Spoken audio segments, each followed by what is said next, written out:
আবু হুরায়রা রাদিয়াল্লাহু তাআলা আনহু হতে প্রসিদ্ধ একটা হাদিস, রাসূল আকরাম সাল্লাল্লাহু আলাইহি ওয়াসাল্লাম বলেন, যেই হাদিসটা বর্ণনা করার পূর্বে আবু হুরায়রা রাদিয়াল্লাহু তাআলা আনহু পরপর 3 বার অজ্ঞান হয়ে গেছেন।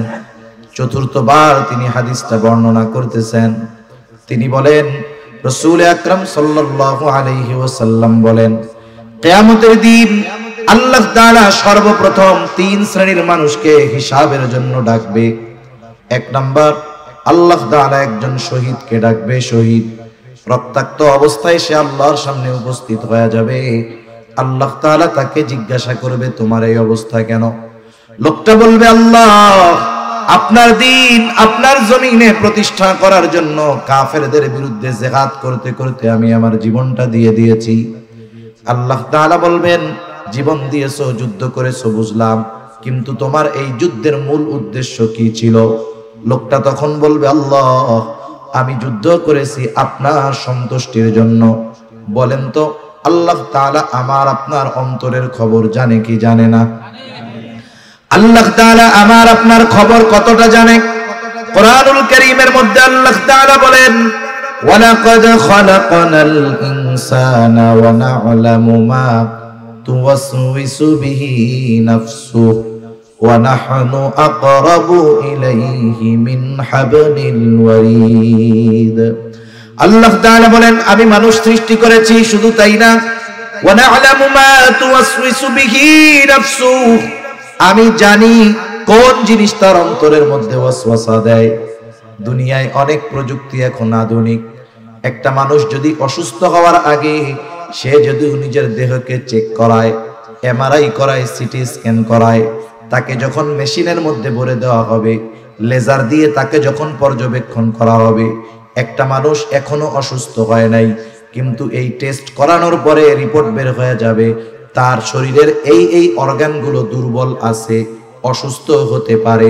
তার মানে একটা মানুষ অসুস্থ হওয়ার আগে মোটামুটি তার অবস্থা, দেহের অবস্থা সে মেশিনের মাধ্যমে জানতে পারে। কিন্তু বলেন তো, দুনিয়ায় এমন কোন মেশিন বের হয়েছে নাকি যেই মেশিনের মধ্যে ঢুকায়া দিলে অন্তরের মধ্যে কি আছে সেই খবরটা জানা যাবে? আছে?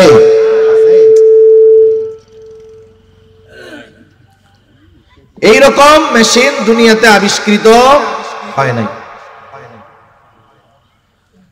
রাসূল আকরাম সাল্লাল্লাহু আলাইহি ওয়াসাল্লাম বলেন, আল্লাহ রাব্বুল আলামিন তখন বলবে, না বান্দা, আমি আল্লাহ তোমার অন্তরের খবর জানি। তুমি কেন যুদ্ধ করেছো জানি। কারণ যুদ্ধ করেছো যাতে করে দুনিয়ার মানুষ তোমার বীরত্বের প্রশংসা করে, তোমাকে বীর বলে, বাহাদুর বলে। তুমি যে উদ্দেশ্যে দুনিয়ায় জিহাদ করেছো, দুনিয়ায় তুমি তা পেয়ে গেছো। কারণ তুমি দুনিয়ার মানুষ তোমাকে বীর বলেছে, বাহাদুর বলেছে। সুতরাং আজকে আমি আল্লাহর তরফ থেকে তোমার জন্য কিছু নাই, তুমি চলে যাও, তোমার ঠিকানা হলো জাহান্নাম। আল্লাহ তাআলা দ্বিতীয়ত একজন দানবীরকে ডাকবে, জিজ্ঞাসা করবে, আমি আল্লাহ তোমাকে অনেক সম্পদ দিয়েছিলাম, এই সম্পদ তুমি কোন কাজে কোথায় ব্যয় করছো? লোকটা বলবে, আল্লাহ, আপনার দেওয়া সম্পদ আমি দান করেছি, সদকা করেছি। যার ঘর নাই তাকে ঘর বানিয়ে দিয়েছি, যার বাড়ি নাই তাকে বাড়ি বানিয়ে দিয়েছি, যার খাবার নাই তাকে খাবার কিনে দিয়েছি। আল্লাহ তাআলা বলবে, বান্দা, কেন তুমি এই দান সদকা গুলো করেছো? লোকটা বলবে, আল্লাহ, এগুলো আমি আপনার সন্তুষ্টির জন্য করেছি। আল্লাহ তাআলা তখন বলবেন, না বান্দা, না না, তুমি মিথ্যা বলতেছো। আমি আল্লাহ তোমার অন্তরের খবর জানি। তুমি দান করেছো যাতে করে দুনিয়ার মানুষ তোমাকে দানবীর বলে, তোমার দানের প্রশংসা করে। তুমি যে উদ্দেশ্যে দান করেছো দুনিয়ায় তুমি তা পেয়ে গেছো। দুনিয়ার মানুষ তোমাকে দানবীর বলেছে, দুনিয়ার মানুষ তোমাকে গরিবের বন্ধু বলেছে। সুতরাং আজকে আমি আল্লাহর তরফ থেকে তোমার জন্য কিছু নাই, তুমি চলে যাও, তোমার ঠিকানা হলো চিরস্থায়ী জাহান্নাম। তৃতীয়ত একজন আলেম অথবা কারীকে ডাকবেন। আল্লাহ তাআলা জিজ্ঞাসা করবে, গোলাম, কেন ইলম অর্জন করেছো, কেন কোরআন শিখেছো? লোকটা বলবে, আল্লাহ, শুধুমাত্র আপনার সন্তুষ্টির জন্য কোরআন শিখেছি, ইলম শিখেছি। আল্লাহ তাআলা বলবে, না বান্দা তুমি মিথ্যা বলতেছো। তুমি যে উদ্দেশ্যে ইলম অর্জন করেছো তা হলো দুনিয়ার মানুষ তোমাকে আলেম বলবে, হাফেজ বলবে, তোমার তিলাওয়াত শুনে মানুষ প্রশংসা করবে, তোমার আলোচনা শুনে মানুষ প্রশংসা করবে। তুমি মানুষের প্রশংসার জন্য আলেম হয়েছো, কোরআন শিখেছো। তুমি দুনিয়ায় তো তা পাইয়াই গেছো, কারণ দুনিয়ার মানুষ তোমার কথার প্রশংসা করেছে, তোমার ওয়াজের প্রশংসা করেছে, তোমার তিলাওয়াতের প্রশংসা করেছে। সুতরাং আজকে আমি আল্লাহর তরফ থেকে তোমার জন্য কিছু নাই, তুমি চলে যাও, তোমার ঠিকানা হলো চিরস্থায়ী জাহান্নাম। একটু খেয়াল দিয়ে বুঝেন, একটা মানুষ তার জীবনটা দিয়ে দিয়েছে, আরেকজন মানুষ জীবনের অর্জিত সম্পদগুলো দান করেছে, আরেকজন মানুষ দুনিয়ার কথা চিন্তা না করে ইলম অর্জন করেছে।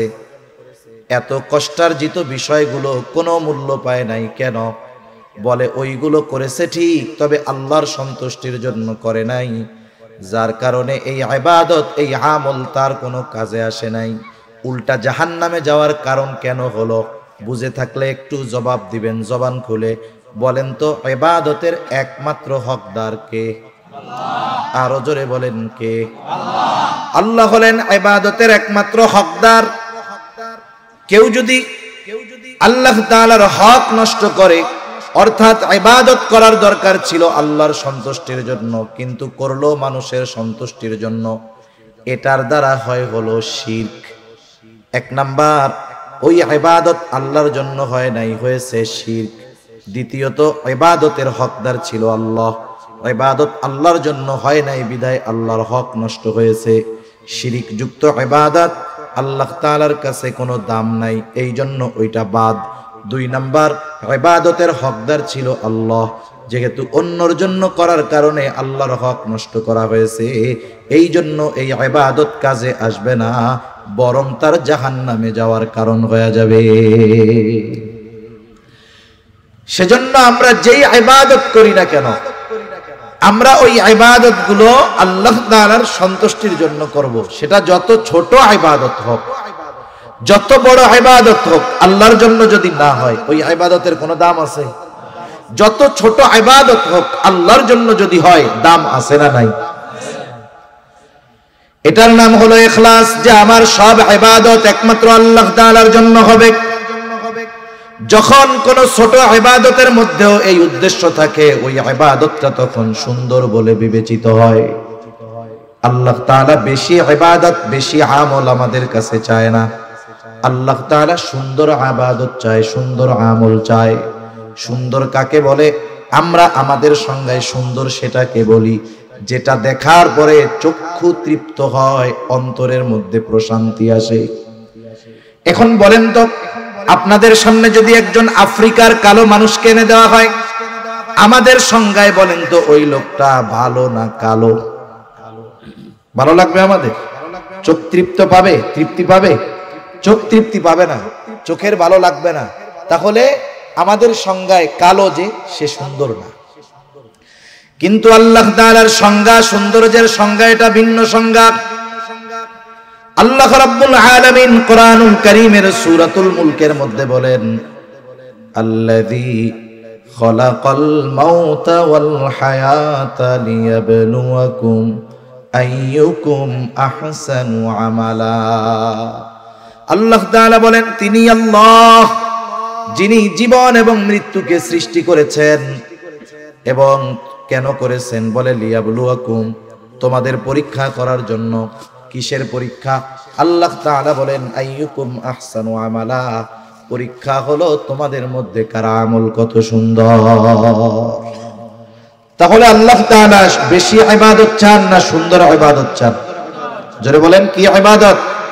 সুন্দর ইবাদত আল্লাহ তাআলা চায়।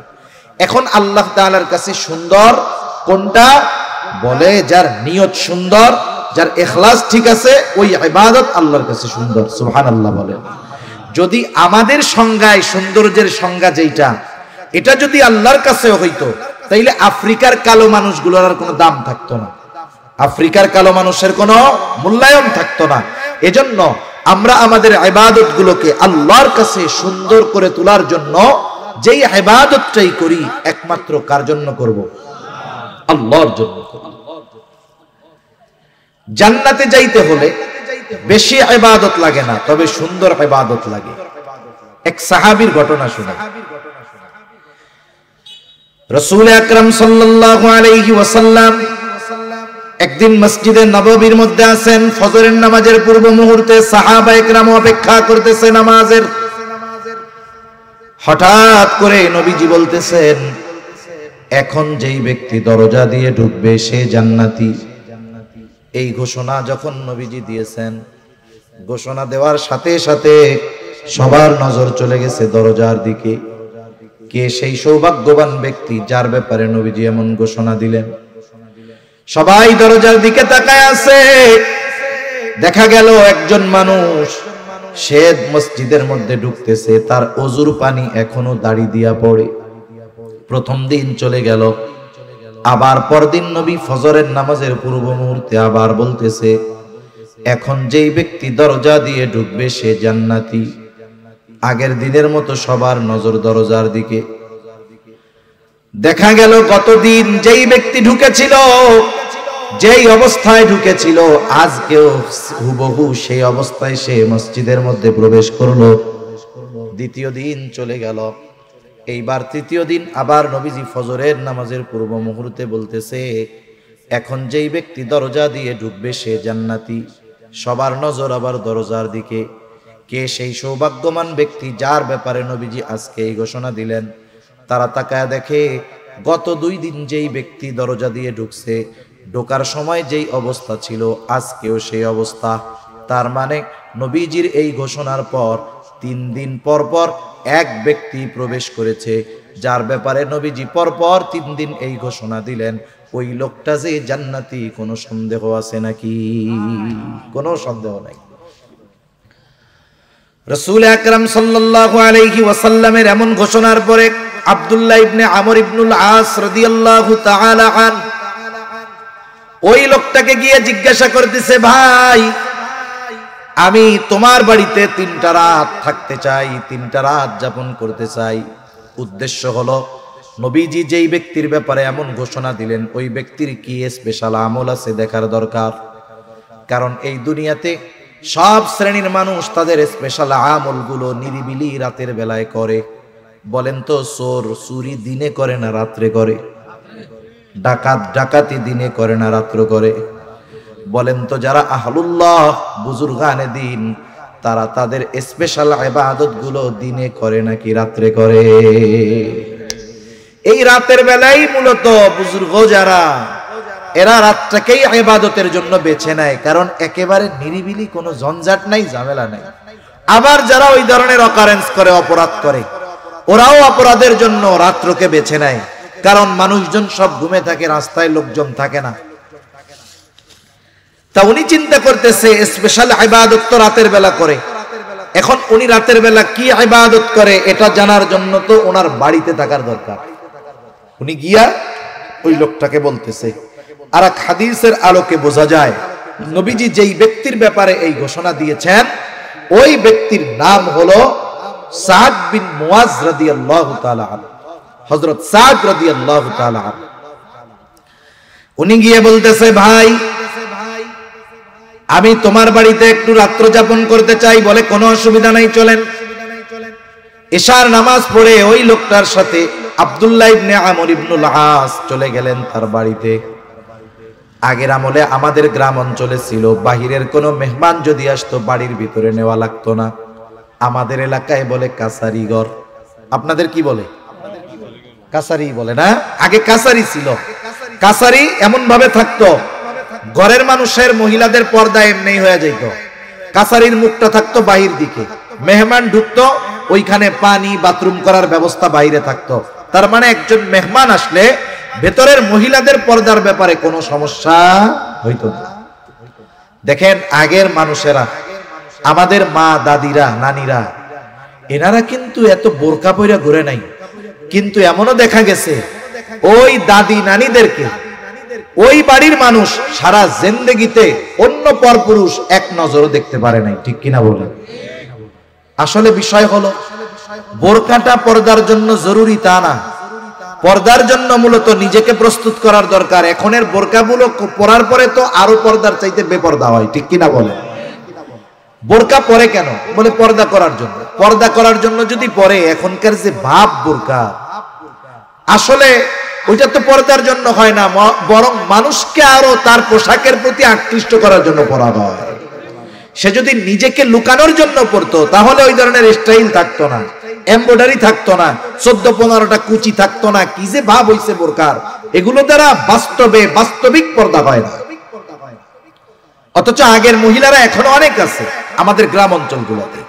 পুরুষ মানুষ দেখছে, বৃদ্ধ মানুষ, কেউ তার দিকে তাকাবে না। সে দেখা যাচ্ছে রাস্তার থেকে নেমে কাপড়টাকে এমন ভাবে ঢাকনা দিছে যে তার দেহের আবহাওয়া আকৃতি বোঝার কোনো সিস্টেম নেই। কাচারি ঘরে থাকতে দিয়েছে আব্দুল্লাহ ইবনে আমর ইবনুল আসকে। আব্দুল্লাহ ইবনে আমর ইবনুল আস তিনি তো ঘুমানোর জন্য যান নাই, মূলত দেখার জন্য গেছে কি ইবাদত করে। তিনি খেয়াল করলেন ওই ব্যক্তি ঘরের মধ্যে ঢুকলো, বাতি নিভায়া দিল, ঘুমায় গেল। আব্দুল্লাহ ইবনে আমর ইবনুল আস সারা রাত সজাগ, কোন সময় উঠে আর কোন সময় কি ইবাদত করে দেখবে। কিন্তু দেখা গেল অপেক্ষা করতে করতে ফজরের আজান হয়ে গেছে, লোকটা ঘুমের থেকে উঠছে মাত্র। আজানের পরে ঘুম থেকে উঠছে, এরপরে জরুরত সারছে, এরপরে সে নামাজের জন্য প্রস্তুত হয়ে গেছে। তার মানে আজ রাত্রে সে কোনো স্পেশাল ইবাদত করে নাই। পরের দিন আবার বলতেছে, ভাই আমি আজকেও একটু সমস্যা, তোমার বাড়িতে থাকতে চাই, থাকতে দিবা না? কি বলে, হ্যাঁ থাকো। এইবার গত দিনের মতো সারা রাত জাগা, দেখে এশার নামাজ পড়ে ঘুমায়, ফজরের আজান দিলে ঘুম থেকে উঠে। 2 দিন পার হয়ে গেল। একটা মানুষ যদি কোনো ধারাবাহিক কোনো কাজ করে, ধারাবাহিক কোনো আমল করে, তাহলে ওই আমলটা পরপর 3 দিন সাধারণত বাদ যাওয়ার কথা না, যেহেতু তার কোনো অসুস্থতা নাই, তার কোনো শগল নাই, ব্যস্ততা নাই, যার কারণে ইবাদতটা বাদ যাইতে পারে। এইবার 3য় দিন আবার বলে, ভাই আজ রাতটাও আমি তোমার বাড়িতে একটু থাকতে চাই। বলে থাকো, কোনো অসুবিধা নাই। ওই রাত্রটাও সারা রাত সে জেগে থাকছে। দেখলো এশার নামাজ পড়ে ঘুমায় গেল, আর ফজরের আজান দিলে ঘুম থেকে উঠলো। এইবার আর নিজের কৌতূহলকে চাপায় রাখতে পারে নাই। আব্দুল্লাহ ইবনে আমর ইবনুল আস ওই লোকটাকে জিজ্ঞাসা করতেছে, বাইরে তোমার বাড়িতে 3 দিন থাকার কারণ আমার বাড়িতে থাকার জায়গা নাই এটা নয়, বরং এই 3 দিন তোমার বাড়িতে রাত্র যাপন করার কারণ হলো আগে পরপর 3 দিন ফজরের নামাজের পূর্ব মুহূর্তে হঠাৎ করে নবীজি ঘোষণা করতেছে, এখন যেই ব্যক্তি দরজা দিয়ে ঢুকবে সে জান্নাতি। আমরা সবাই তাকায় দেখলাম, কে সে? দেখলাম তুমি দরজা দিয়ে ঢুকছো। এই ঘোষণা পরপর 3 দিন নবীজি দিয়েছেন, পরপর 3 দিনই নবীজির ঘোষণার পরে তুমি দরজা দিয়ে ঢুকছো। আমি তোমার বাড়িতে রাত্র যাপন করার উদ্দেশ্য ছিল, আমি দেখতে চেয়েছিলাম তুমি স্পেশাল কি আমল করো, যার কারণে নবীজি তোমার ব্যাপারে এমন ঘোষণা। আলহামদুলিল্লাহ, নবীজি যদি আমার ব্যাপারে এমন ঘোষণা দিয়ে থাকেন এটা তো বড় শুকরিয়ার বিষয়। তবে তুমি যেই আশায় আমার বাড়িতে রাত্র যাপন করছো, ওই রকম কোন রাত্রিকালীন ইবাদত আমি করি না। তবে হ্যাঁ, একটা জিনিস করি। কি করো? বলে রাত্রে যখন আমি ঘুমাতে যাই, আমাকে যারা কষ্ট দিয়েছে আমি তাদের সবাইকে মাফ করে দেই। 5 ওয়াক্ত নামাজ পড়ি, হারাম হালাল বেঁচে চলি, যেটা সাধারণ কাজ, এর চাইতে বেশি কিছু করি না। এখন আব্দুল্লাহ ইবনে আমর ইবনুল আস বলতেছে, তুমি যে রাতের বেলায় শোয়ার সময় সকলকে মাফ কইরা দাও, অন্যান্যগুলো তো আমরা সব সময় করি, কিন্তু তুমি যে এই কাজটা প্রতিদিন করো, এই কারণেই আল্লাহ তাআলা তোমার ব্যাপারে জান্নাতের খোঁজখবরই নবীজির মাধ্যমে জানায়া দিয়েছেন। সুবহানাল্লাহ। তাহলে দেখেন, একটা মানুষ জান্নাতে যাওয়ার জন্য অনেক ইবাদত করতে হয় নাকি? তবে যতটুক করতে হয় ততটুক কার জন্য করা লাগে? তাহলে আল্লাহ তাআলার কাছে যদি আমল কবুল করাতে হয়, 1 নাম্বার দরকার ঈমান। জোরে বলেন, কি দরকার? 2 নাম্বার দরকার হলো ইখলাস। কি? জোরে বলেন, ইখলাস তথা নিয়তের বিশুদ্ধতা। ভাইরে, আওয়াজ ছাড়তে পারো না? তুমি কি বুঝতেছো কথা? আওয়াজ ছাড়ো। মুখ মিশায় কতক্ষণ বলা যায়? আমি কি বলতে চাইছি তুমি বুঝতে পারছো?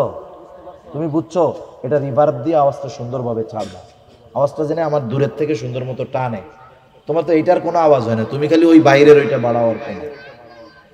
নাকি পারো না? না পারলে বলবা যে পারি না, তাহলে আর দরকার নেই, যা আছে তাই থাক। তাহলে 1 নাম্বার দরকার হলো ঈমান, 2 নাম্বার দরকার হলো ইখলাস তথা নিয়তের বিশুদ্ধতা, 3 নাম্বার দরকার হলো সুন্নাত। কারণ দুনিয়ায় কোনো ইবাদত নাই যে ইবাদতের সুন্নাত পদ্ধতি নাই। ইবাদত নিজস্ব মন গড়া পদ্ধতিতে করলে হয় না, ইবাদত করতে হয় মুহাম্মাদুর রাসূলুল্লাহ সাল্লাল্লাহু আলাইহি ওয়াসাল্লামের পদ্ধতিতে। সুন্নাত হলো এমন এক জিনিস তথা নবীজির পদ্ধতি হলো এমন এক জিনিস, তুমি না পারলে থাক, আমি মাপছে, না পারলে থাক, যা আছে তাই করো। একটা হলো গাড়ি ভালো, যদি যে চালাইতে না পারে চলবে, কাজ হবে, ওই গাড়ি খাদে পড়ে যাবে। আর একটা হলো গাড়িতে ডিফেক্ট আছে কিন্তু ড্রাইভার পাক না, দেখবে ও ওটারে নিয়ে চালায় চলে যাবে। এই অপারেটিং এর মধ্যে সিস্টেম আছে। আপনাকে জিনিস ভালো দিলেই হবে না, ওই জিনিস চালানোর মতো দক্ষ লোক দিতে হবে, নাইলে কাজ হবে না। জিনিস ভালো আছে কিন্তু আমি বুঝতে পারছি পাইলট শেষ, বাদ যে হয় নাই, এটা কি 10 সিট দেওয়ার দরকার আছে নাকি? একটা দেখলে ওটাই তো বোঝা যায় যে বাদ হইছে কি হয় নাই। সেজন্য তোমার আর নড়াচড়ার দরকার নাই, আমি কষ্ট করে কইতেছি, অসুবিধা নাই। দুনিয়াতে এমন কোন ইবাদত নাই যেটার সুন্নাত পদ্ধতি নাই তথা নবীজির দেখানো পদ্ধতি নাই, এমন কোন ইবাদত দুনিয়াতে নাই। বরং দুনিয়ার কাজগুলো যদি কেউ নবীজির পদ্ধতিতে করে, ওই দুনিয়াবি কাজগুলো ইবাদত হয়ে যায়। যেমন প্রতিদিন মানুষের কিছু করণীয় কাজ আছে, দৈনন্দিন কিছু জরুরত আছে, যেমন বাথরুম করা, বাথরুমে যাওয়া, এটা দৈনন্দিন একটা কাজ। একজন ফজরের আজান শুনে ঘুম থেকে উঠে গেল, ফজরের আজান শুনে ঘুম থেকে উঠছে, নামাজে যাবে, জরুরতে চাপ দিয়েছে, সে চিন্তা করতেছে নামাজে যদি দাঁড়াই, ফজরের নামাজের কেরাতটা একটু লম্বা, যদি ওই সময় নামাজের মধ্যে জরুরতে চাপ দেয়, ইবাদতের একাগ্রতা নষ্ট হয়ে যাবে। এই চিন্তা করে সে চিন্তা করলো তাহলে জরুরতটা পূরণ করে এরপরে মসজিদের দিকে যাই। এই নিয়তে সে বাথরুমের দিকে রওনা হলো। বাথরুমে যাওয়ার পদ্ধতি, সুন্নাত পদ্ধতি হলো 1 নম্বরে মাথা ঢেকে যাওয়া। সেটা আপনি টুপি দিয়ে ঢাকেন আর রুমাল দিয়ে ঢাকেন, গামছা দিয়ে ঢাকেন, অসুবিধা নাই। নবীজির সুন্নাত হলো মাথা ঢেকে বাথরুমে যাওয়া। আর বিজ্ঞানও বলে মাথা ঢেকে বাথরুমে যাওয়া উচিত। কেন? বলে বাথরুমের মধ্যে অগণিত ব্যাকটেরিয়া আছে, বাথরুমের মধ্যে অগণিত জীবাণু আছে। এই মাথার চুল এটা হলো অত্যন্ত সংবেদনশীল। দেখবেন মাথার মধ্যে খুশকি হয়, কিন্তু যার দাড়ি আছে এরা জিজ্ঞাসা করেন তো দাড়ির মধ্যে কখনো খুশকি হয় নাকি? চুলের চাইতে দাড়ি বড়, কিন্তু এই জায়গায় কেন হয়? বলে মাথার স্কিন, মাথার স্কিন যে চামড়া, এইটা বেশি সংবেদনশীল, এজন্য এই চুলও ময়লা টানে বেশি, মাথার চামড়াও ময়লা টানে বেশি। এজন্য যদি মাথা ঢাকা না থাকে, বাথরুমের এই জীবাণু ব্যাকটেরিয়া গিয়ে তার মাথার মধ্যে সমস্যা হতে পারে, চামড়ায় সমস্যা হতে পারে। বিজ্ঞান বলে এই কথা। আর নবীজি 1000 বছর আগে বলে দিয়েছেন বাথরুমে যাওয়ার সময় মাথা ঢেকে যাইবা। সেজন্য বাথরুমে যাওয়ার সময় মাথা ঢেকে যাওয়া সুন্নাত।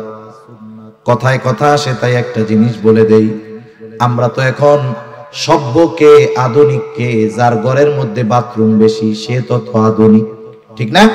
আপনি বাড়ি বানাইছেন, আগে বাথরুম থাকতো অনেক দূরে, এখন আপনি বাড়ি বানাইছেন, বাথরুম যদি ঘরের মধ্যে না দিয়া বাইরে দেন, মানুষ আপনাকে আধুনিক বলবে না। কিন্তু যদি ঘরের মধ্যে বাথরুম দেন, দেখবেন এটাকে আরো আধুনিক বেশি বলে, ঠিক কিনা বলেন? আধুনিকতা কি হইছে? বাইরের বাথরুম ঘরে ঢুকছে, বাইরের পায়খানা কই ঢুকছে? ঘরের মধ্যে ঢুকছে। এই হলো আধুনিকতার নাম। এই বাথরুম ঘরে হওয়ার কারণে আমরা অনেক সময় মেসওয়াক, আমাদের ব্রাশ, এগুলো বাথরুমের মধ্যে রাখি, একটা র্যাকের মধ্যে রেখে দেয়। এখন বাথরুমের মধ্যে যখন থাকে ব্যাকটেরিয়া জীবাণু থাকে, আপনি ঘুম থেকে উঠে পেস্ট লাগায় ব্রাশ করতেছেন, ওই জীবাণু ওর দ্বারা আপনার পেটে সমস্যা হতে পারে। এজন্য বিশেষ করে মেসওয়াক, ব্রাশ এগুলো বাথরুমের বাইরে রাখবো তো ইনশাআল্লাহ। এবার আপনি বাথরুমে ঢুকবেন, ঢোকার আগে দোয়া পড়তে হবে। অনেকে জানে না, ঢুকে এরপরে দোয়া পড়ে। ঢোকার আগে দোয়া পড়বেন, এরপরে পাম্পা দিয়ে ঢুকবেন, বাথরুমের মধ্যে বসলেন, জরুরত ছাড়লেন, টিস্যু ইউজ করলেন, পানি দিয়ে পরিষ্কার পরিচ্ছন্ন হইলেন। এরপরে ওযু যদি ভেতরে করার ব্যবস্থা থাকে ওযু করলেন, যদি বাহির হওয়ার দরকার হয় ডান পা দিয়ে বাহির হলেন, বাহির হওয়ার পরে দোয়া পড়লেন। আমি শুধু উল্লেখযোগ্য সুন্নাতগুলো বললাম। একটা মানুষ যদি সুন্নাত তরিকায় বাথরুম করে তাহলে ওই বাথরুম করার মধ্যে তার কমপক্ষে 10টা সুন্নাতের আমল হয়ে যায়। অথচ এই কাজগুলো আমরা দৈনন্দিন করি। আবার দেখেন, প্রত্যেক বেলা খানা খাই, খানা খাওয়ার সময় দস্তরখানটা বিছান, খানার সময় ডান দিক দিয়ে খানা শুরু করেন, খানার শুরুতে বিসমিল্লাহ বলেন, খানার দোষ ত্রুটি না ধরেন, খানাটা পড়ে গেলে উঠায় খান, প্লেটটাকে ভালো মতো চেটে খান। এই যে অনেক সময় আমরা হুজুররা কোন জায়গায় খাইতে গেলে একটু চাইটা চুইটা খাই, অনেকজন দেখা দেখা কয় কিরে দেখ হুজুর প্লেট না খায় ফেলায়, আল্লাহ জানে। আরে প্লেট তো জান্নাতে গিয়ে খামু, এর আগে একটু প্র্যাকটিস করে আনি, ঠিক কিনা বলেন? এই যে দেখেন বিজ্ঞান কি বলে, আমি আপনি যখন খাবার পরে আঙ্গুলগুলো চেটে খাই, আঙ্গুলের উপরে ধারালো ধারালো দাগ আছে না নাই? মানুষ মারা যাওয়ার সাথে সাথে এই রেখাগুলো চলে যায়। এটা যখন জিহ্বার সাথে ঘষা খায় দেখবেন একটা লালা হয়, লালা। এই লালাটা কত উপকারী! এই লালাটা আমি আপনি খেয়ে ফেলি যখন, এটা আমার আপনার খাবার হজমের জন্য কাজ করে। সুবহান। আপনি প্লেট চাইটা খাইতেছেন, মানুষ বলতেছে খেত, আমি বলি এটা সুন্নাত। উপকার কি? 1 নাম্বার নবীর সুন্নাত অনুযায়ী খানা খাওয়ার কারণে সওয়াব হইল। 2 নাম্বার, হাত যখন চেটে পুটে খেলাম, এই যে লালা হলো ঘষা লাগার কারণে, এই লালা আমার হজমের জন্য কাজ করবে। সুবহান। ইসলামের প্রত্যেকটা বিষয় মেনে চললে আখিরাতের উপকার তো আছে, দুনিয়ার গুলোও আছে। তবে আমরা দুনিয়াবি কল্যাণের জন্য ইবাদত করব না, ইবাদত করব আল্লাহর জন্য, আর দুনিয়াবি কল্যাণ অটোমেটিক্যালি আল্লাহ দান করবে। সুবহান। তাহলে দুনিয়ার কাজগুলো যদি নবীর তরিকায় করা হয়, সুন্নাত তরিকায় করা হয়, ওগুলো ইবাদত হয়ে যায়। আর ইবাদত যেগুলো, ওগুলো অবশ্যই অবশ্যই নবীজির সুন্নাত তরিকায় করতেই হবে। সুন্নাত বিহীন কোনো ইবাদত নাই। অনেকে মনে করে সুন্নাত মনে হয় এমন জিনিস, করলে সওয়াব না করলে গুনাহ নাই। আসলে বিষয়টা এমন নয়। কিছু সুন্নাত আছে ফরজ, কিছু সুন্নাত আছে ওয়াজিব, কিছু সুন্নাত আছে সেটা স্বাভাবিক সুন্নাত। এখন কথা হইল কিছু সুন্নাত ফরজ, এটা কেমনে হয়? যেমন কোরআনুল কারীমের মধ্যে নামাজের কথা আছে 82 জায়গায়। কয় জায়গায়? 82 জায়গায় নামাজের কথা আছে। আল্লাহ তাআলা কোন বিষয়ে গুরুত্ব আরোপ করার জন্য একাধিকবার বলার দরকার হয় না, একবার বললেই সেটা যথেষ্ট হয়ে যায়। আল্লাহ তাআলা 82 জায়গায় নামাজের কথা উল্লেখ করার দ্বারা কমপক্ষে 82টা উদ্দেশ্য আছে। আল্লাহ তাআলা নামাজের কথা কোরআনুল কারীমে 82 জায়গায় বলছেন। এখন যদি গোটা দুনিয়ার সব মুফাসসিরদেরকে একত্রিত করেন, সকলকে যদি বলেন আপনারা সবাই মিলে নবীর সুন্নাত বাদ দিয়ে, নবীর হাদিস বাদ দিয়ে শুধুমাত্র কোরআন থেকে ফজরের 2 রাকাত নামাজ আমরা যেই পদ্ধতিতে পড়ি, ওই পদ্ধতিগুলো শুধু কোরআন থেকে বের করে দিবেন, আপনারা সাধারণ মানুষও সহজে বুঝবেন। বলেন তো, নবীর সুন্নাত হাদিস বাদ দিয়ে শুধু কোরআন থেকে 2 রাকাত নামাজ পড়ার পদ্ধতি কিয়ামত পর্যন্ত কেউ বের করতে পারবে নাকি? কেউ কিয়ামত পর্যন্ত পারবে না, অসম্ভব এটা।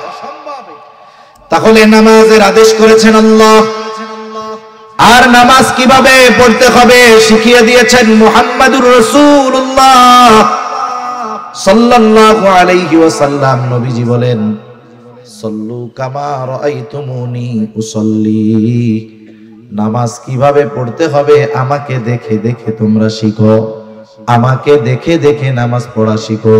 কিভাবে নামাজ পড়তে হবে, তার মানে নামাজের আদেশ করেছেন আল্লাহ, আর নামাজের পদ্ধতি শিখিয়ে দিয়েছেন মুহাম্মদুর রাসূলুল্লাহ।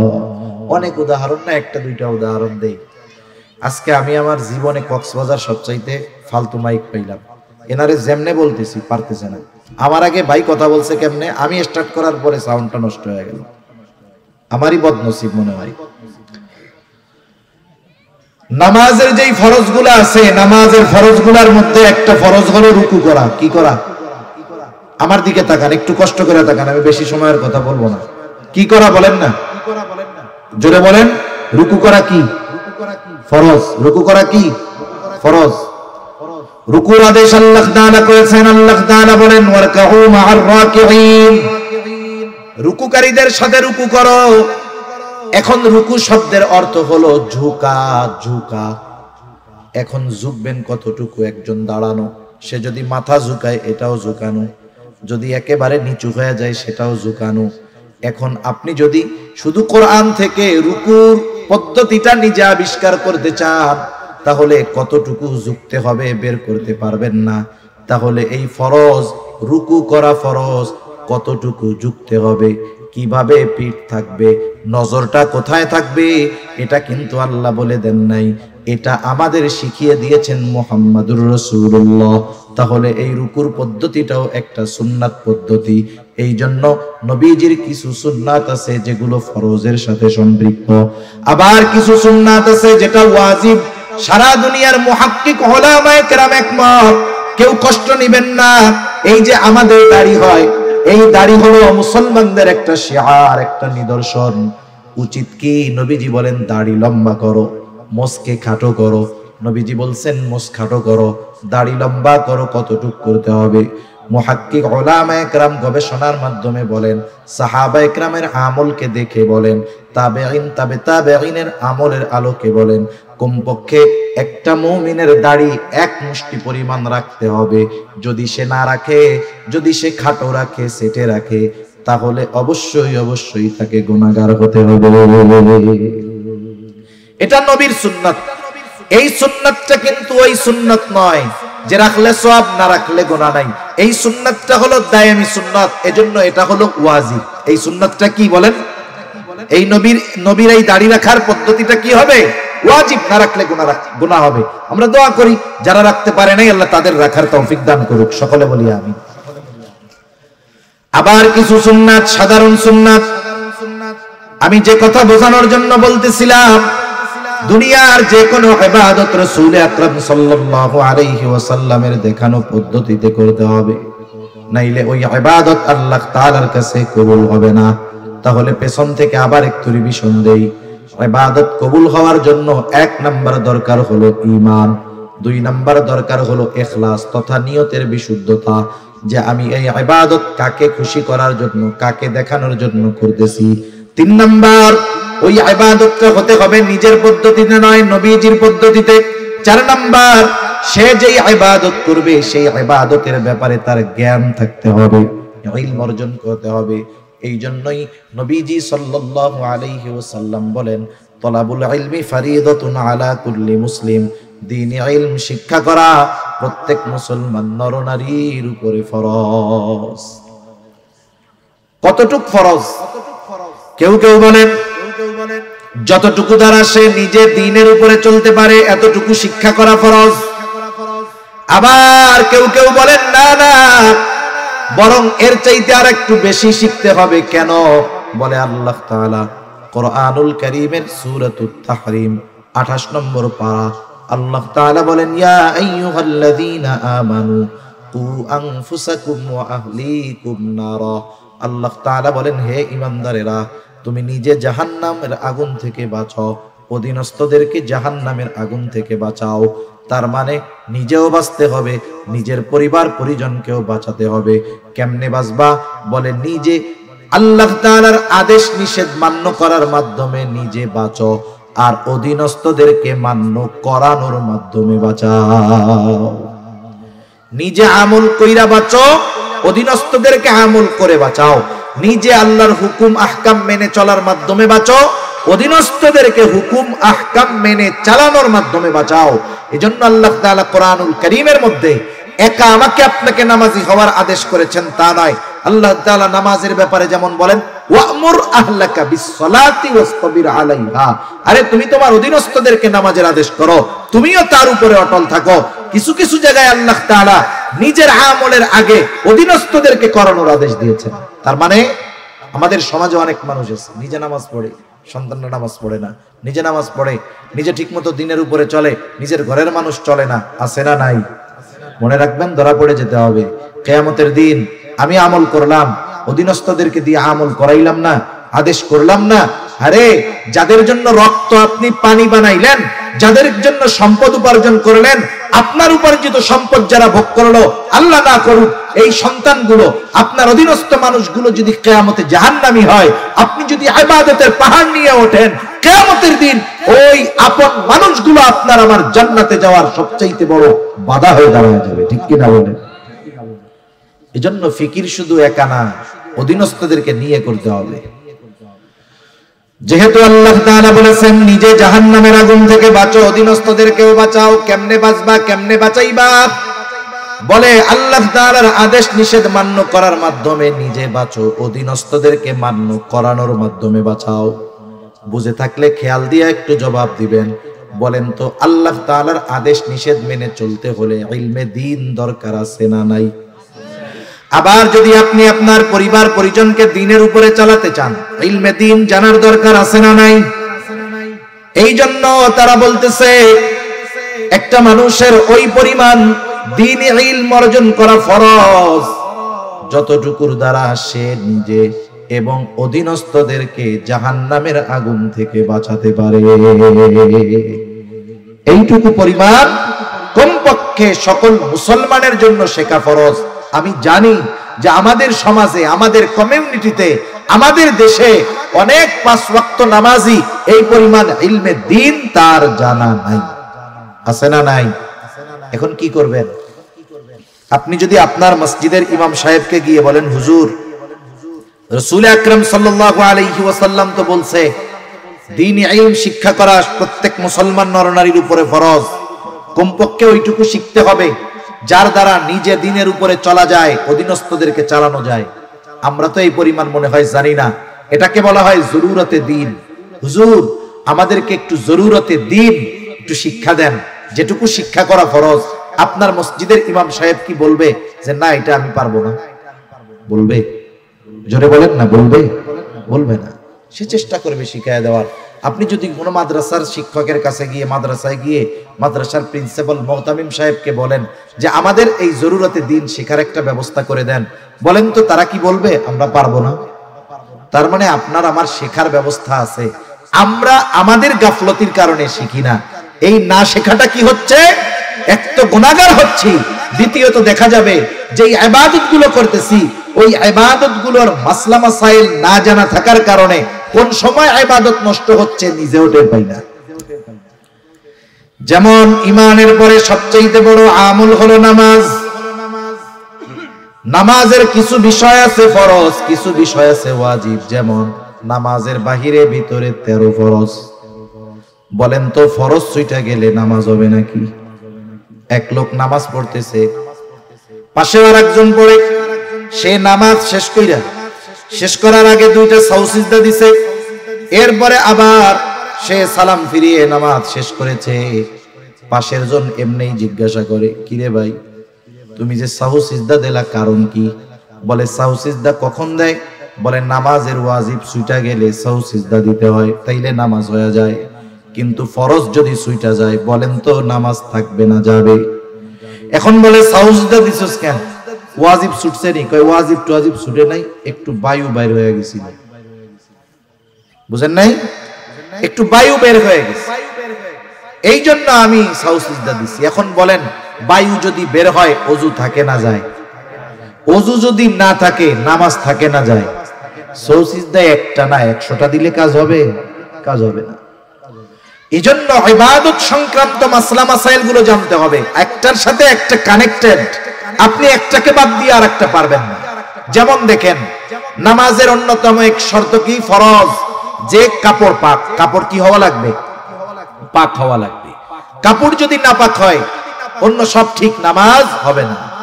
এখন আপনার এই ক্ষেত্রে তাহারাত পবিত্রতার মাসলাগুলো জানতে হবে, যে কোন কারণে পোশাক পাক নাপাক হয়, কোন কাজ করলে নাপাক পোশাকটা পাক হয়ে যায়। এখন উনি তাহারাতের মাসালা, পবিত্রতার মাসালা জানে না। এখন উনি কি করছেন, ওনার কাপড়ে একটু প্রস্রাবের একটা ফোঁটা পড়ছে, কাপড়ের উপরে যদি প্রস্রাবের একটা ফোঁটা পড়ে, ওই প্রস্রাবটা কি এক জায়গায় থাকে না ছড়িয়ে যায়? এক ফোঁটা প্রস্রাব যতটুকু জায়গা নিয়ে ছড়াবে ওই কাপড়ের দ্বারা নামাজ না হওয়ার জন্য যথেষ্ট হয়ে যায়।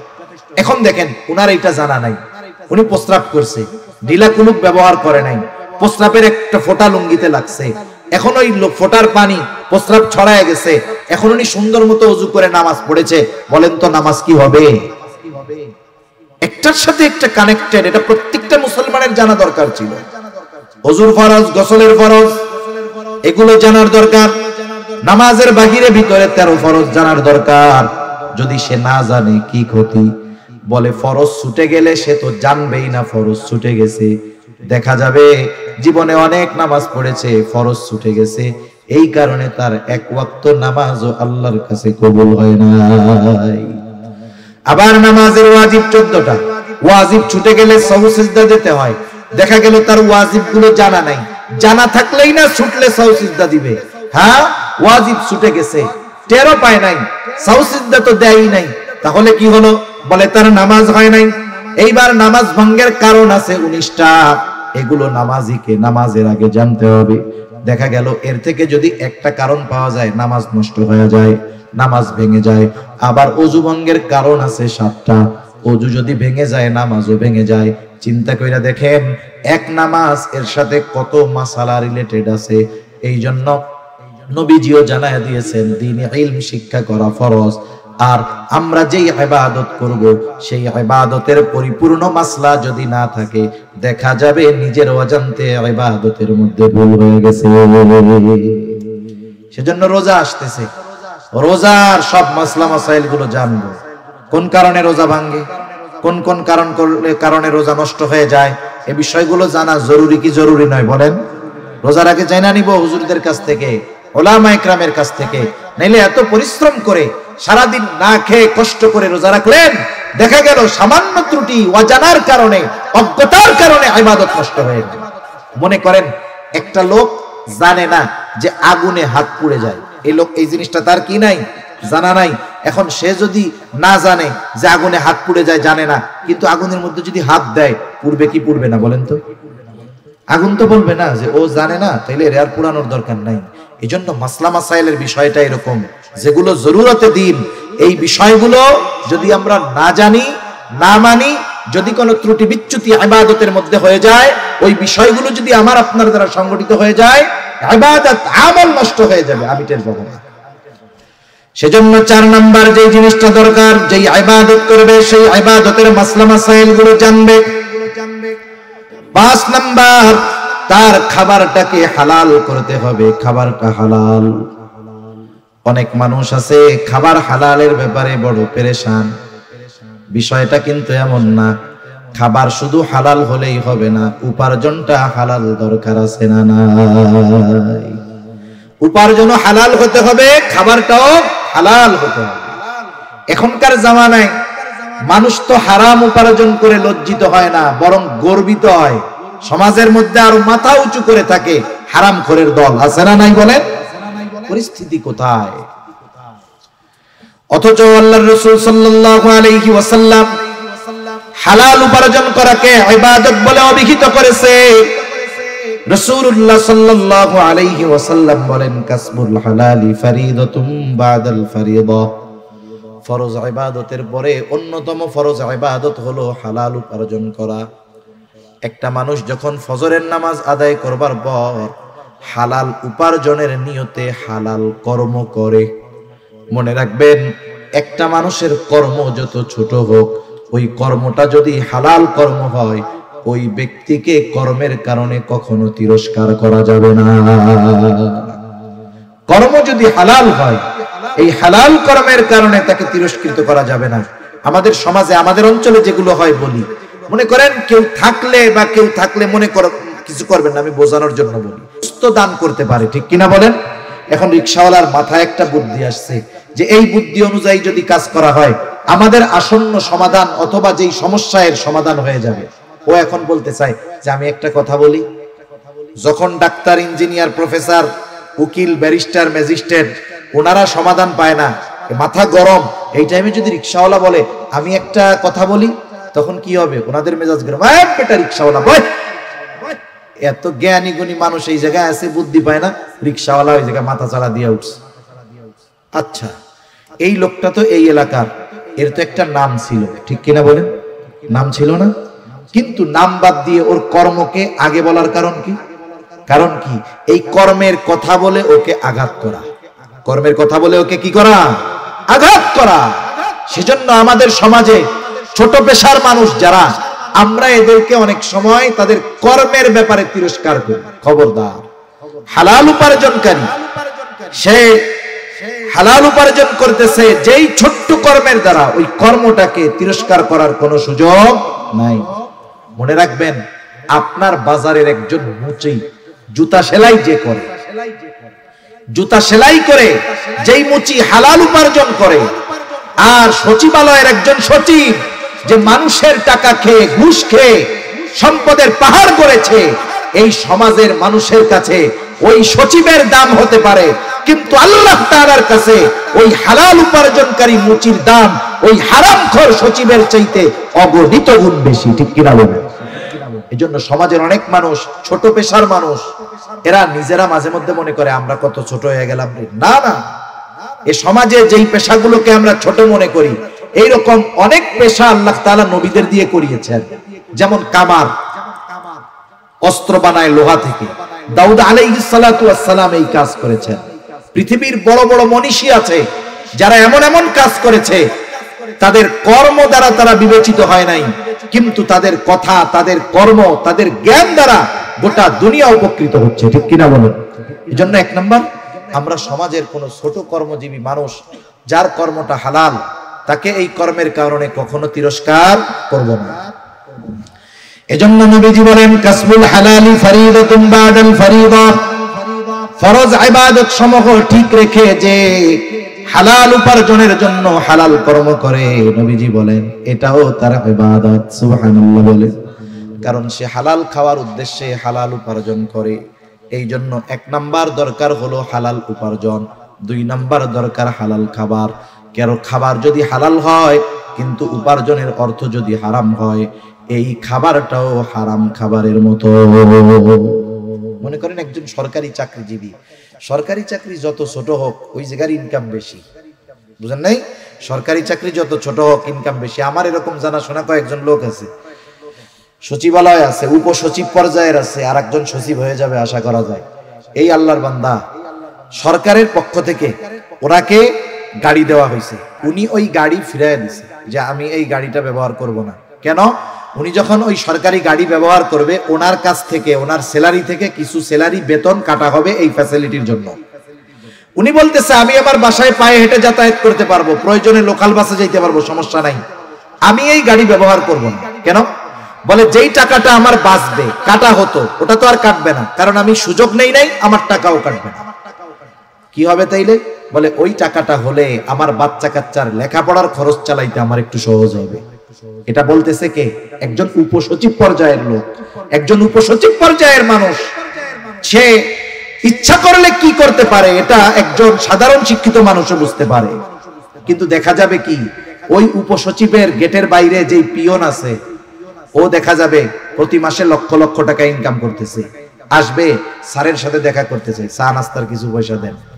আর এরা চা মগে কাপে খায় নাকি গাজি ট্যাঙ্ক 1000 লিটারের ট্যাঙ্কিতে চা খায় আল্লাহ জানে। 2-4-5,000 টাকার কমে এদের চা পানের টাকা হয় না। ঠিক কিনা বলে?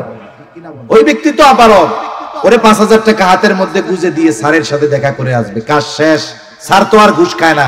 দেখা যাবে ওই পিয়ন ঢাকা শহরে বাড়ি করে ফেলছে, কিন্তু উপসচিব তার বাপ দাদার রেখে যাওয়া বাড়িটা ভেঙে যাচ্ছে, ঠিক করার টাকা তার কাছে নাই। আছে না নাই? এরকম অনেক আছে। আবার ওই যে বললাম পিয়ন লক্ষ লক্ষ টাকার মালিক, কোটি কোটি টাকার মালিক। মনে করেন ওই রকম একজন লোক আজকে ভালো ইনকাম হয়েছে, 20,000 পকেটের মধ্যে ঢুকছে, এই যে ঘুষের টাকাটা নিল, বলেন তো এটা হালাল না হারাম? কত জঘন্য এক হারাম। মানুষের উপার্জনের অনেক পদ্ধতির মধ্যে হারাম পদ্ধতির মধ্যে একটা হলো এই ঘুষ। এখন সেই হারাম টাকা নিয়ে বাজারে গেছে, বাজারে যাওয়ার সময় দেখে বিশাল বড় এক গরু জবাই হয়েছে। গরু যত বড় এর গোস্তের স্বাদ তত বেশি না কম। এটা দেখার পরে তার গোস্ত কেনার জন্য খুব ইচ্ছা হয়েছে। এখনো কসাইরে জিজ্ঞাসা করতেছে, এই এত বড় গরু জবাই দিলা কেমনে? কারণ প্রাণী যদি হালাল হয়, জবাই যদি আল্লাহর নাম বাদ দিয়ে দেওয়া হয়, ওই হালাল প্রাণীর গোস্ত আর হালাল থাকে না। জিজ্ঞাসা করতেছে, জবাই দেওয়ার সময় কি আল্লাহর নাম বলছিলা? কসাইও চালাক কম না। কসাই বলে যে, শোনেন, আমি নিজে নামাজ কালাম পড়ি না, তাতে কি হয়েছে? আমি এ মাসালা খুব ভালো মতো জানি। ইচ্ছা কইরা যদি আল্লাহর নাম বাদ দিয়ে জবাই করি, তাইলে এই গরুর গোস্তের আর হালাল থাকবে না, হারাম হয়ে যাবে। সকলকে যদি খাওয়াই আমার গুনাহ হবে। নিজে নামাজ পড়ি নাই, আল্লাহ চাইলে মাফ করে দিব। মানুষের যদি হারাম খাওয়াই, হক নষ্ট করা হবে, আল্লাহ মাফ করারও সুযোগ নেই। আমি বিসমিল্লাহ কইয়াই জবাই দিছি। লোক নিশ্চিত হলো যে গরুর গোস্ত কি আছে? হালাল আছে। এইবার কি করতেছে? পকেট থেকে টাকা বের করে দিয়ে বলতেছে, আমারে 10 কেজি গরুর গোস্ত দাও। আমার একটু বলেন, এই যে খাবারটা হালালের ব্যাপারে কত সচেষ্ট সতর্ক হলো, কিন্তু পকেট থেকে যেই টাকা দিল সেটা হালাল না হারাম? এজন্য এই বিষয়টা খেয়াল রাখার দরকার।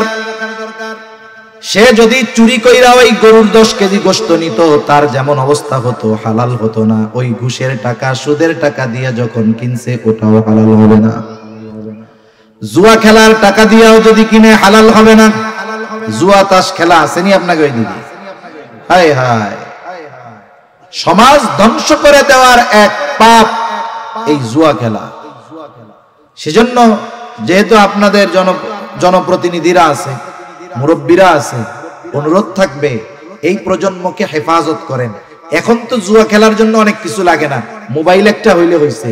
কত জায়গায় দেখি বাজারের মধ্যে রিকশাওয়ালা রিকশা রেখে, সিএনজিওয়ালা সিএনজি রেখে 4 জন মোবাইলের মধ্যে লুডো খেলা শুরু করতেছে।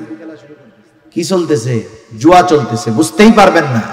এখন তাস নিয়ে বসা লাগে না, মোবাইলের মধ্যেই 4 জনে তাস খেলতে পারে।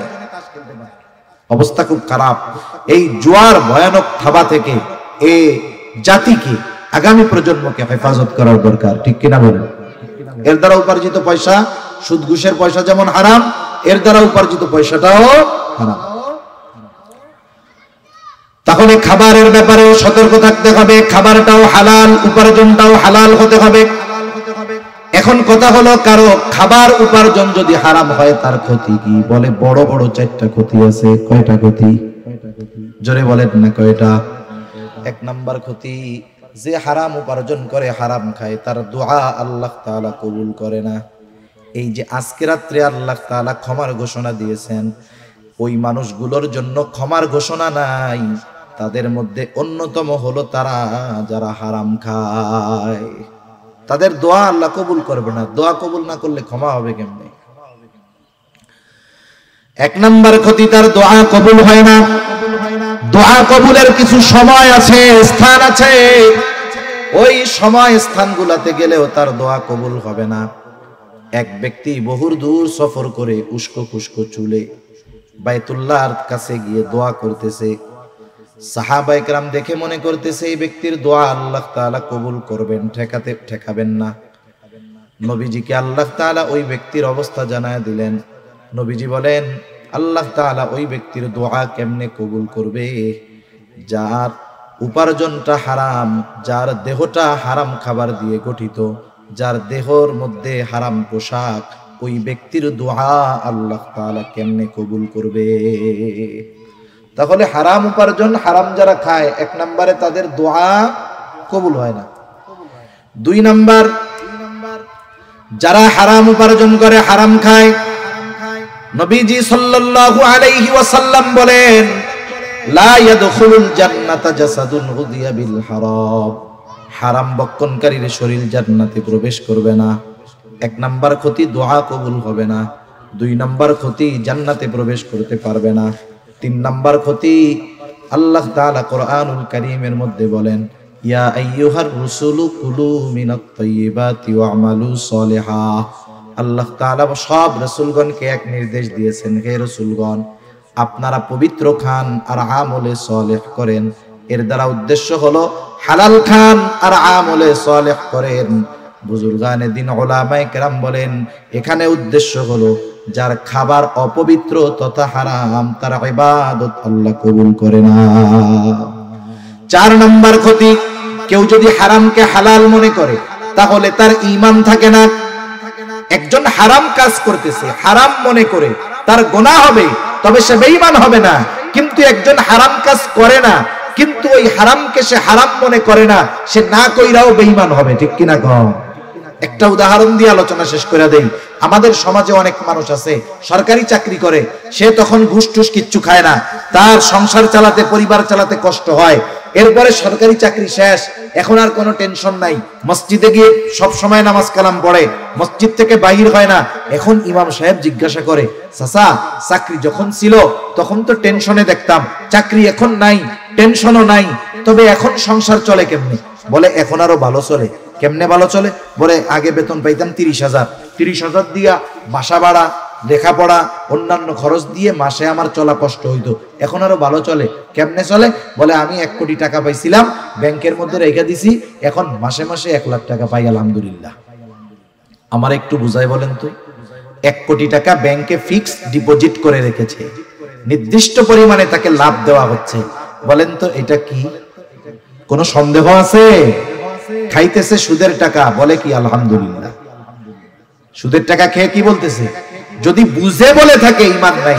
একজন মদ খায়, মদ খাইতেছে কবিরা গুনাহ, কিন্তু কেউ যদি ইয়ারকি মাইরা বিসমিল্লাহ বলে মদ খায়, সাথে সাথে বেঈমান হয়ে যাবে, কোনো সন্দেহ নাই। একজন খাচ্ছে মদ, খেয়ে যদি সে আলহামদুলিল্লাহ বলে, বেঈমান হয়ে যাবে, কোনো সন্দেহ নাই। খাচ্ছে সুদ, স্পষ্ট এক হারাম, অথচ বলতেছে আলহামদুলিল্লাহ। এজন্য কেউ যদি হারামকে হারাম মনে না করে তাহলে তার ঈমান থাকে না। আসেন এবার মূল কথা। আল্লাহ তাআলা বললেন ঈমানদার নারী অথবা পুরুষ আমলে সালেহ যদি করে, কয় ধরনের পুরস্কার? একটু জোরে বলেন, কয় ধরনের? 2 ধরনের পুরস্কার। একটা দিবেন দুনিয়ায়, আর একটা দিবেন আখিরাতে। কি পুরস্কার? 1 নাম্বার দুনিয়ার কথা বলেন। আল্লাহ তাআলা বলেন ফালানুহইয়ান্নাহু হায়াতান তাইয়্যিবা। আল্লাহ তাআলা বলেন আমি তাকে এক পবিত্র জিন্দেগি দান করব। সুবহানাল্লাহ। পবিত্র জীবন দ্বারা উদ্দেশ্য কি? পবিত্র জীবন দ্বারা উদ্দেশ্য হলো যে আল্লাহ তাআলা এই দুনিয়ায় তাকে মানুষের মুখাপেক্ষী করবে না, এই দুনিয়ার প্রয়োজন মেটানোর ব্যবস্থা করবে। একটা হলো প্রয়োজন আর একটা বিলাসিতা। এখানে প্রয়োজন উদ্দেশ্য, প্রয়োজন আল্লাহ তাআলা মেটানোর ব্যবস্থা করবে। আল্লাহ তাআলা এই দুনিয়াতে তাকে পারিবারিক শান্তি দান করবে। আল্লাহ সুবহানাহু ওয়া তাআলা তাকে ইবাদতের মজা দান করবে। আল্লাহ তাআলা দ্বীনের উপরে চলা তার জন্য সহজ করে দিবে। বলেন তো, আমাকে যদি কেউ এই নিশ্চয়তা দেয় আপনার এই জীবনে যত প্রয়োজন সব মেটানোর ব্যবস্থা হবে, আর কোনো টেনশন আছে? সম্মানের দিক দিয়ে কখনো মানুষের কাছে হাত পাতা লাগবে না, আপনি ইবাদতের মজা পাবেন। আপনার পরিবারের মানুষের দ্বারা আপনাকে শান্তি দেওয়া হবে, নেককার বিবি দেওয়া হবে, নেককার সন্তান দেওয়া হবে, যে স্ত্রী সন্তান আপনার চক্ষু শীতলের কারণ হবে। সাথে সাথে আপনি ইবাদত করতে মজা পাবেন। আমরা কিন্তু ইবাদতে মজা পাই না। মসজিদে গেলে বসতে মন চায় না, 4 দোকান থেকে আর উঠতে মন চায় না। ঠিক কিনা বলেন? ইবাদতের মজা, এটা হলো হায়াতান তাইয়্যিবা, পবিত্র জিন্দেগি। আর আখিরাতে কি দিবে? আল্লাহ তাআলা বলেন ওয়ালা নাজজিয়ান্নাহুম আজরাহুম বিআহসানি মা কানু ইয়ামালুন। আর আখিরাতে এই আমলে সালেহ যারা ঈমানের সাথে আমলে সালেহ করেছে, এই মানুষগুলোকে আল্লাহ তাআলা দুনিয়ায় যা করছে ওই তুলনায় বহুগুণ বেশি বড় প্রতিদান আল্লাহ তাআলা দিবে। সেজন্য সম্মানিত সুধী, পুরুষ হোক আর নারী হোক, আল্লাহ তাআলা ইবাদতের ক্ষেত্রে কাউকে কম বেশি করেন নাই। এমনটা করেন নাই পুরুষ রোজা রাখলে সওয়াব বেশি, নারী রোজা রাখলে সওয়াব একটু কম হবে, এমনটা আল্লাহ করেন নাই। ইবাদতের ক্ষেত্রে, প্রতিদানের ক্ষেত্রে আল্লাহ তাআলা নারী পুরুষকে সমানভাবেই দিবেন। শর্ত কি? বলে ঈমানের সাথে আমলে সালেহ করতে হবে। এখন আমলে সালেহ কেমনে হবে? ঈমান তো কম্পালসারি, এটা লাগবেই। সাথে সাথে ওই আমলটা ইখলাসের সাথে করতে হবে, ওই আমলটা সুন্নাত পদ্ধতিতে করতে হবে। যেই আমল করবে ওই আমলের মাসলা মাসাইল গুলো জানতে হবে। সাথে সাথে উপার্জনটা আর খাবারটা তার হালাল হবে।